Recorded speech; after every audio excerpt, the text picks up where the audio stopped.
So I sat down at my computer to try to come up with some lessons that I thought you guys would have fun doing at home. I didn't want to do anything too difficult or that took too long because I know that it's hard to focus when you're trying to do online learning. I tried to take an online class when I was a student at Iowa and I did very, very poorly. So I wanted to find some assignments that I could come up with that were fun, that were engaging, and that were kind of silly. Because the thing that I like about art is that it can be absolutely anything that you want it to be. It can be serious, it can be beautiful, it can be ugly, and it can be silly. So I wanted to tell you a little bit about how I got into making art in the first place, and hopefully that'll explain why I chose some of the assignments that I chose. I went to the University of Iowa, where I studied film and video. I didn't take any art classes my freshman year of college.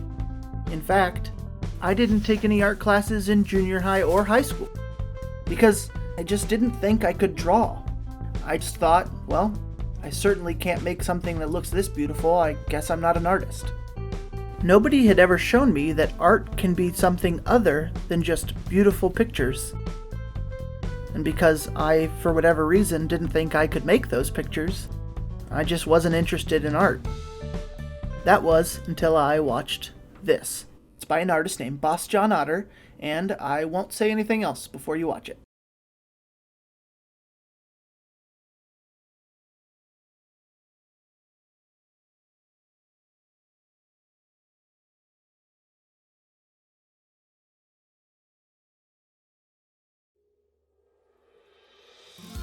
That was a piece called Fall, and he has several more in the same series I'm going to play here.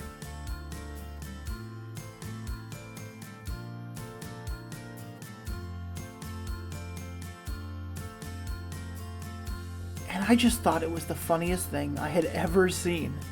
For whatever reason, watching him fall into a river, it made me interested, and I wanted to learn more. All in all, what it taught me was that art can be funny. It doesn't have to be so serious all the time. Of course, there's a time and a place for art to be beautiful and to tell a story that's important.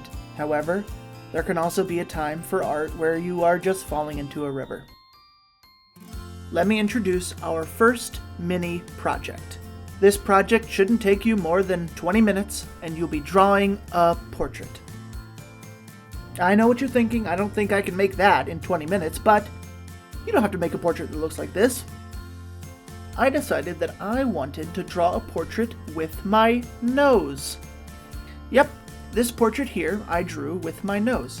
I used this website, which there's a link on the Google Classroom, and it, as you can hear, plays some weird sounds on top of it, and I used my nose to draw a picture.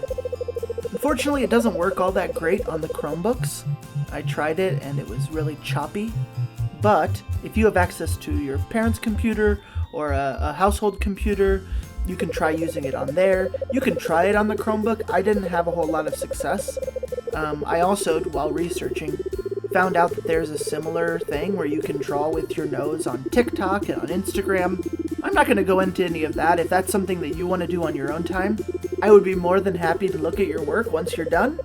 When I realized that the nose drawing wouldn't work very well on the Chromebook, I knew I still wanted to share that with you in case that's something you want to do on your own time. I decided to pivot and do something called blind contour drawing. Blind contour drawing is a type of drawing you do with your eyes closed.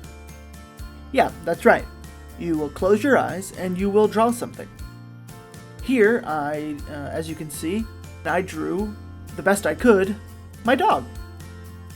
You can try drawing your parents, your siblings, your pets, yourself. Here's a self-portrait that I made. It also doesn't look very good, but that's the point, right?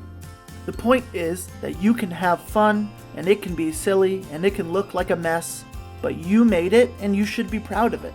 Your assignment for tomorrow is to make a portrait. You only have to make one, but I recommend trying to make several. Again, this is supposed to be a fun, relaxing, silly little assignment. If you are able to get the nose drawing to work, obviously that's my number one choice. I think it's very fun to draw with your nose, but you may not get it to work or you may not have a computer that can run it. So instead, you could do the blind contour drawing. I will have 2 separate videos posted going over the steps to do either one of those drawings. There will be one video to show you how to do the nose drawing, and there will be a video going over the steps to do a blind contour. Whichever type of portrait you create, you can upload a photo of it to the Google Classroom, and there will be one reflection question to answer. I'm planning on posting the second mini assignment tomorrow, so keep your eyes open for that as well. I look forward to seeing your portraits.